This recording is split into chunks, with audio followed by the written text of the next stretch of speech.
Have you ever worked with people who are not as good as they think? I know this will surprise you, but statistically, they are more likely to be male than female. That's right.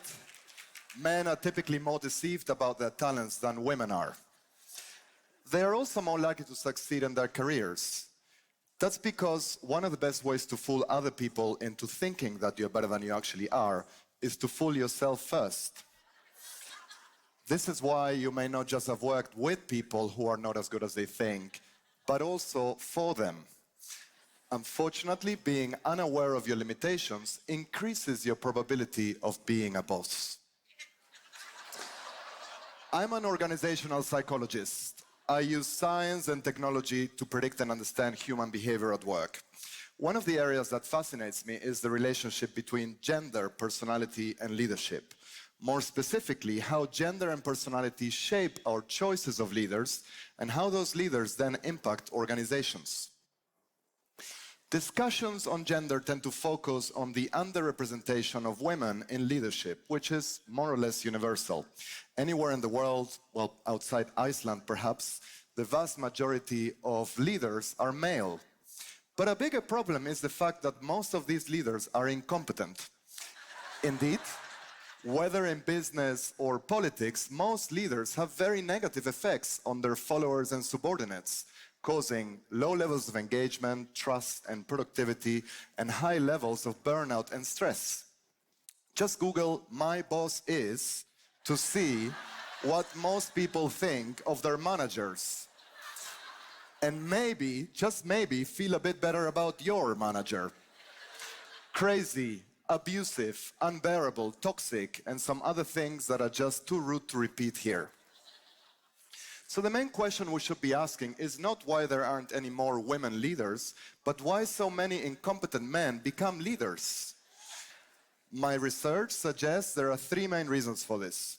The first is our inability to distinguish between confidence and competence. Anywhere in the world, we assume that confident people have more potential for leadership, but in any area of talent, including leadership, there is just very little overlap between confidence, how good people think they are at something, and competence, how good they actually are at something. I grew up in Argentina, where the gap between confidence and competence is particularly pronounced. In fact, one of the best investments you can make in your life is to buy an Argentine for what he's worth and sell him for what he thinks he is worth. As you can imagine, I can't crack this joke back home. We're just not self-aware enough to find it funny. Unfortunately, though, most leaders have something Argentine in them, in that their self-perceived talents tend to surpass their actual talents. The second reason is our love for charismatic individuals, particularly since the 1960s mass media explosion, but this has been turbocharged by the recent digital age. We appear to want leaders who are charming and entertaining, but there is a big difference between an effective leader and a stand-up comedian. In fact, the best leaders are humble rather than charismatic, to the point of even being rather boring. This is why they rarely feature in the media or blockbuster movies. For example, imagine a movie on Angela Merkel. She wakes up, has breakfast with her husband, goes to meetings well prepared, lets other people talk without interrupting them, makes rational decisions, runs her country well. There are no scandals about her. In contrast, there is a surplus of captivating biopics on charismatic leaders with a fascinating dark side who end up ruining their countries and organizations. The third and final reason for the rise of incompetent men is our inability to resist the allure of narcissistic individuals. People with grandiose and megalomaniac visions that tap into our own narcissism. We've always admired famous people, but our admiration for people who admire themselves or are famous for, well, just being famous has been rising for decades. At this rate, future generations will look back at Kim and Kanye and say, "Whoa, weren't they modest?" Remember Paris Hilton? Exactly, she's hardly newsworthy today.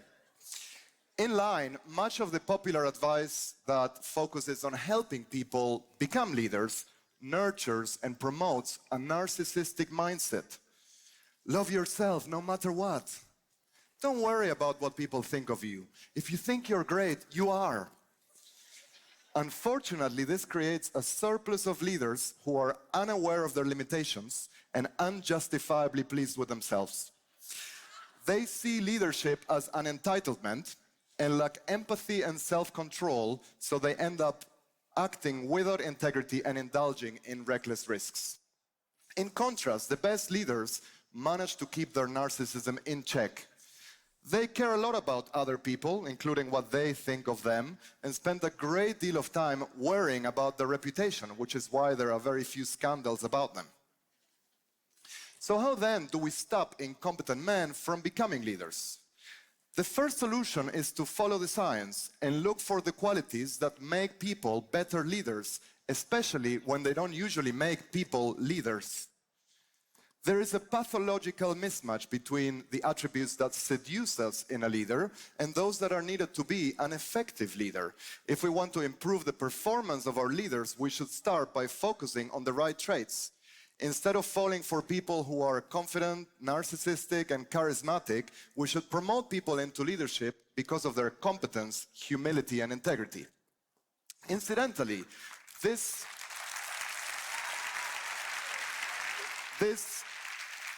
would also lead to a higher proportion of female than male leaders, as large-scale scientific studies show that women score higher than men on measures of competence, humility, and integrity. But the point is that we would significantly improve the quality of our leaders. The second solution is to distrust our instincts. Most of us love our intuition, but most people are just not as intuitive as they think. In that sense, intuition is a bit like sense of humor.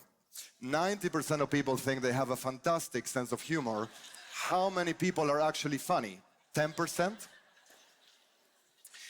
One implication is to focus less on the impressions people make during job or media interviews, which are just an invitation to project our own biases and prejudices.